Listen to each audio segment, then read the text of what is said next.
दोस्तों आज की इस वीडियो में हम लोग डिस्कस करेंगे एक Indian English play right Girish Karnad का एक बहुत ही फेमस प्ले तुगलक। दोस्तों इस पर वीडियो बनाने के लिए आप में से बहुत सारे व्यूअर्स बहुत दिनों से कह रहे थे। ये एक 14th सेंचुरी के एम्परर की कहानी है जिसका नाम था मोहम्मद बिन तुगलक। आप में से बहुत सारे व्यूअर्स हैं जिनके पास में इंग्लिश लिटरेचर के अलावा हिस्ट्री भी सब्जेक्ट है दोस्तों। तो आपने एक 14th सेंचुरी के एम्परर का नाम सुना होगा, मोहम्मद बिन तुगलक, जो अपनी सनक के लिए बहुत ज़्यादा फेमस है। मतलब इसने बहुत सारे एक्सपेरिमेंट्स किए थे, जैसे टैक्स लगा दिया था, अजीब तरीके का टैक्स लगाया था, और अपनी कैपिटल को दिल्ली से दौलताबाद शिफ्ट करने की कोशिश की थी, जो कि एक बहुत ही ख़राब एक्सपेरिमेंट था। इसके अलावा और भी कुछ चीज़ें की थी, जैसे कि अपनी करेंसी को लॉन्च किया, कॉपर की करेंसी को। वो सब आगे हम डिस्कस करेंगे। गिरीश कर्नाड ने इसके कैरेक्टर को पढ़ते हुए कहा है कि बहुत ही इंटरेस्टिंग कैरेक्टर था, पढ़ते हुए इतना खो गए वो कैरेक्टर के अंदर। तो ये बहुत ही इंटरेस्टिंग प्ले होने वाला है, शुरू करते हैं। दोस्तों गिरीश कर्नाड का ये प्ले इंडियन हिस्ट्री का एक बहुत ही इम्पॉर्टेंट लेकिन neglected part of Indian history को कवर करता है, जिस पर ज़्यादा कोई ध्यान नहीं दिया जाता। एक 14th सेंचुरी का एम्परर था इंडियन हिस्ट्री में, मोहम्मद बिन तुगलक, जिसके राज में बहुत टर्बुलेंस थी, बहुत अशांति थी। इस प्ले के ज़रिए गिरीश कर्नाड ने उस सन की सम्राट के बारे में बताने के साथ साथ कंटेम्प्रेरी पॉलिटिक्स पर भी कमेंट किया है। मतलब इंडियन पॉलिटिक्स में पंडित नेहरू के टाइम पर होप्स और डिसअपॉइंटमेंट्स को रिप्रेजेंट किया है गिरीश कर्नाड ने, कि आज़ादी के 2 डेकेड्स बाद तक भी नेहरू की लीडरशिप में इंडिया ने क्या क्या कर लिया, क्या क्या पाने के सपने देखे थे, क्या क्या पा लिया, और उनके ज़्यादा पाने के एम्बिशंस कैसे फेलियर रहे। तो ऐसी ही गलतियां उस सम्राट तुगलक ने भी की थी। तो हिस्टोरिकल और करंट की पॉलिटिक्स को इस प्ले में जिस तरह से गिरीश कर्नाड ने शामिल किया है, वही चीज़ इसको यूनिक बनाती है। तो ये माना जा सकता है कि ये प्ले एक पॉलिटिकल एलेगरी है। अब सीन वाइज इसको डिस्कस करेंगे। 13 सीन्स हैं इसके अंदर। सीन फर्स्ट से शुरू करते हैं। अब मैं सीन्स नहीं बताऊंगा, स्टोरी बताता हूँ।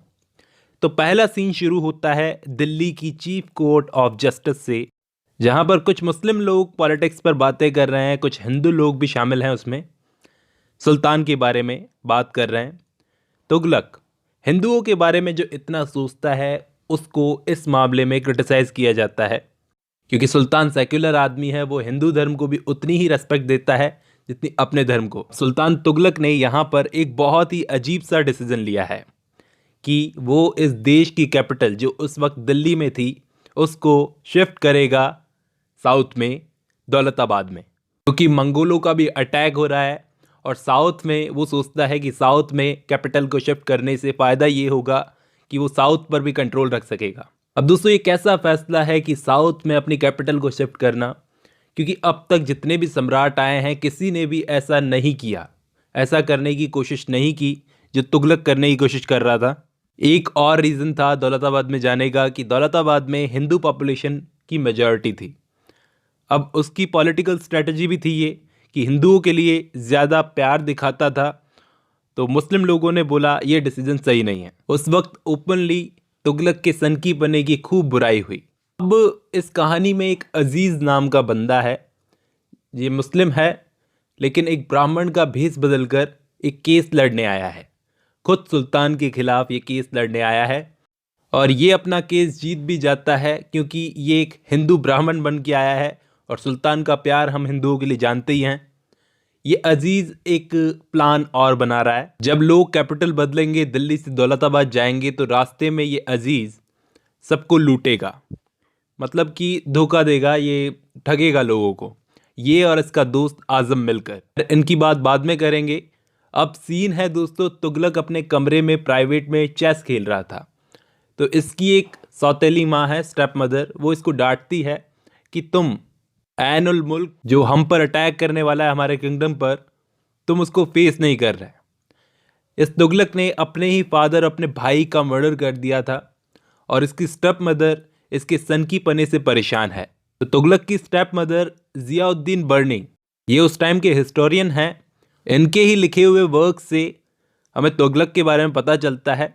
तो ये इनको बोलती है, ज़ियाउद्दीन बर्नी को, कि आप तुगलक को ऐसे लोगों से दूर रखना जो उन्हें गलत सलाह दें। अब यहाँ पर दोस्तों एंट्री होती है एक नए कैरेक्टर की, शेख इमामुद्दीन। ये सुल्तान को बिल्कुल पसंद नहीं करते, इनकी सनकी पने की वजह से ये ओपनली सुल्तान तुगलक को सुनाते हैं कि तुम्हारा ये क्या चल रहा है। अब इन दोनों में बात होती है, इनमें तय होता है। तुगलक शेख को कन्विंस कर लेता है कि आप जाओ, ऐनुल मुल्क हम पर अटैक करने वाला है, तो आप सुल्तान बनकर जाओ, उनसे रिक्वेस्ट करो, मैं लड़ना नहीं चाहता, मैं शांति चाहता हूँ, शायद आपको देखे तो वो अटैक नहीं करेगा, आप जाकर पॉलिटिकल कॉम्प्रोमाइज़ करो। अब शेख जाते हैं वहाँ पर पॉलिटिकल कॉम्प्रोमाइज़ करने के लिए, लेकिन तभी एक न्यूज़ आती है, शेख इमामुद्दीन नहीं रहे। ये खबर आती है कि शेख की डेथ हो चुकी है, क्योंकि सुल्तान के कपड़े पहनाकर उनको भेजा गया था, उनको सुल्तान समझ के मार दिया गया। अब ये तुगलक की बहुत बड़ी गलती थी, ये मर्डर ही हो गया एक तरह से। यहाँ पर तुगलक के कैरेक्टर का डार्क साइड हमको देखने को मिलता है। ये चीज़ रतन सिंह ने डिटेल से बताई है हमको कि शेख इमामुद्दीन का तुगलक ने बड़ी चालाकी से सोच समझकर मर्डर करवाया है, अपने कपड़े पहनाकर भेजकर। अब क्या होता है, दिल्ली में शिहाबुद्दीन, रतन सिंह, आमिर और सैयद, ये सारे के सारे मिलकर सुल्तान के मर्डर करने का प्लान कर रहे थे कि यही एक तरीका है जिससे सुल्तान की सनक को कंट्रोल किया जा सकता है। अब कैपिटल को दिल्ली से दौलताबाद शिफ्ट करने की बात पर डिबेट होने लगी। आमिर बोलते हैं कि वहाँ तो हिंदू लोग ज़्यादा हैं, तो ये तो हमारी पावर छीनना हो गया एक तरह से। अब ये सारे के सारे इस शिहाबुद्दीन को शामिल करने की कोशिश कर रहे हैं कि हमारे साथ मिल जाओ सुल्तान के मर्डर में, लेकिन वो अभी भी सोच रहा है कि सुल्तान का मर्डर करना चाहिए या नहीं। अब इन्होंने तुगलक को दरबार खास में प्रेयर के टाइम पर मारने का प्लान बनाया है। दरबार खास में सुल्तान ने अपनी एक और अनाउंसमेंट की। क्या अनाउंसमेंट थी ये, कि अब हम अपनी कॉपर की करेंसी लॉन्च करने जा रहे हैं, मतलब तांबे की करेंसी। पहले सिल्वर की दिनार चलती थी, गोल्ड की करेंसी चलती थी, लेकिन अब कॉपर की करेंसी होगी जो कि सिल्वर की दिनार के जितनी ही वैल्यू की होगी। अब लोग इस अनाउंसमेंट से भी नाराज़ थे, क्योंकि अब सोचो कि तांबे की करेंसी की वैल्यू अगर सिल्वर की करेंसी के बराबर हो जाए तो लोगों के पास तो कॉपर बहुत है, वो तो नकली करेंसी बना देंगे। अब इस शिहाबुद्दीन ने तुगलक को सलाह दी, एडवाइस दी कि आप दौलताबाद मत जाइए, मत चलिए, मतलब अपनी कैपिटल को शिफ्ट मत करिए, लोग आपसे नफ़रत करने लगे हैं और नफ़रत को मत बढ़ाइए। लेकिन सुल्तान तो अड़ा हुआ था। अब इन सब की मर्डर की प्लानिंग के बारे में भी सुल्तान को पता चल गया। प्रेयर के टाइम पर ये मारना चाहते थे, लेकिन सुल्तान के हिंदू सिपाहियों ने इनको पकड़ लिया। शिहाबुद्दीन को तो खुद सुल्तान ने मारा और बाकी सबको मरवा दिया, और कहा कि इन सब की लाश पब्लिक में जाकर लटका दो, ताकि इन सब को लोग देखें कि सुल्तान के खिलाफ कोई जाता है तो क्या होता है। और तो और इसने क्या किया, किंगडम में प्रेयर्स पर बैन लगा दिया कि अब कोई भी प्रेयर नहीं करेगा। अब कैपिटल शिफ्ट करने का टाइम आ गया था दिल्ली से दौलताबाद, तो इसने लोगों को बिल्कुल प्रेशर नहीं दिया कि कोई आना चाहे तो आ सकता है, नहीं आना चाहे तो नहीं आ सकता, सबकी अपनी मर्जी है। अब रास्ते में ये अजीज़ अभी भी ब्राह्मण बना हुआ है, लोगों को ठग रहा है। बड़ा चालाक आदमी दिखाया है इसमें गिरीश कर्नाड ने इसको, अजीज़ को। तो आज़म इससे पूछता है, तो अजीज़ जवाब देता है कि तुम दिल्ली में इतने सालों से रह रहे हो आज़म, लेकिन अभी भी स्टूपिड के स्टूपिड हो। मुझे देखो मैं कैसे पैसा बनाता हूँ। दुनिया में बेवकूफ़ लोगों की कमी नहीं है, जब तक ऐसे लोग रहेंगे तब तक हम जैसे सियाने भूखे नहीं मरेंगे। अब सीन आता है दौलताबाद का, नई कैपिटल। अभी क्या होता है दोस्तों, इस सीन में दौलताबाद पहुंचने के बाद में एक और बैड न्यूज़ मिलती है कि तुगलक का एक खास आदमी, बहुत खास आदमी, उसका पॉलिटिकल सलाहकार मारा गया, जिसका नाम था नाजिब। नाम याद कर लेना, नाजिब। अब तुगलक के पास एक और बंदा आने वाला था, गियासुद्दीन अब्बासी। उसको किडनैप कर लिया गया और इस अजीज़ के पास उसको लाया गया। अजीज़ ने इसका मर्डर कर लिया और ख़ुद का भेष बदल के ये गियासुद्दीन अब्बासी बन गया। अब ये सुल्तान से मिलने जाएगा उसको बेवकूफ़ बनाने के लिए एक बार फिर से। अब सुल्तान की सौतेली माँ उसको फिर से सुनाती है उसके इलॉजिकल बिहेवियर को लेकर, जो इसने कॉपर की करेंसी लॉन्च की थी उससे बड़ी प्रॉब्लम आ गई है। लोगों ने उसे कॉपी करना शुरू कर दिया है, सिक्के बनाना शुरू कर दिया है नकली, तो इकोनॉमी को बड़ा लॉस होगा। लेकिन तुगलक के दिमाग में तो क्या चल रहा है, इसके खास आदमी नाजिब की डेथ हो गई है, ये उसी वजह से परेशान है। इसने क्या किया, लोगों को मरवाना शुरू कर दिया उन मर्डरर्स को ढूंढने के लिए कि किसने नाजिब को मारा है। बहुत सारी डेथ हो गई दोस्तों, बहुत सारी, लेकिन मर्डरर नहीं मिले। तब इस मोमेंट पर यहाँ पर तुगलक की माँ को अपना मुंह खोलना ही पड़ा कि मैंने ही नाजिब को जहर देकर मारा था, मैं नहीं चाहती थी कि और ज़्यादा वायलेंस हो उसकी वजह से।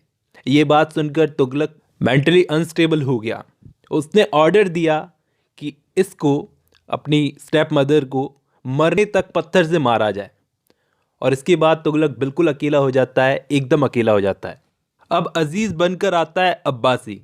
उसने भेष बदल रखा है कि एक रिलीजियस आदमी आएगा, वो आएगा तभी जाकर यहाँ पर प्रेयर शुरू होगी। जो बैन हो गई थी इसके किंगडम में प्रेयर्स करना, तो इसके यहाँ आने से ही किंगडम में प्रेयर्स से बैन हट जाएगा। लेकिन लोग इस चीज़ को लेकर खुश नहीं थे। प्रेयर से बैन हटने पर किसी को कुछ नहीं होगा, किसी का कुछ भी भला नहीं होगा। लोग तो असल में भूख से मर रहे हैं, उनका सोचो। अकाल फैला हुआ है, उसका सोचो। अब तुगलक अब्बासी को वेलकम करता है तो एक हिंदू औरत जो अजीज़ से मिली थी रास्ते में, वो उसको पहचान लेती है, लेकिन वो चुप रहती है कि यह अजीज़ था। अब सिचुएशन बहुत ही सीरियस है। ये आज़म अजीज़ को बोलता है कि चलो भाग चलते हैं, किसी को पता चल गया कि तुमने भेष बदला है तो आफत आ जाएगी। तो अजीज़ बोलता है पागल है क्या, इतनी हॉस्पिटलिटी कहाँ मिलती है, मैं नहीं जाऊँगा। आज़म उससे बहुत रिक्वेस्ट करता है कि मारे जाएंगे तुम और मैं, लेकिन अजीज़ नहीं मानता। लेकिन सडनली दोस्तों आज़म का मर्डर हो जाता है और अजीज़ पकड़ा जाता है। सुल्तान इसको पकड़ लेता है कि ये भेष बदल कर आया है, लेकिन सुल्तान इसकी चालाकी से बड़ा इम्प्रेस होता है कि तुम में बड़ा वो है जो तुमने सुल्तान को ठग लिया। वो मतलब करेज, हिम्मत। और एक बार नहीं, बार बार। पहले तो जब ये केस लड़ने आया था, केस के थ्रू ठगा इसने, फिर नकली करेंसी बनाकर, फिर लोगों को दौलताबाद आते हुए रास्ते में ठगा, और अभी अब्बासी को मार दिया और खुद अब्बासी बनकर आ गया।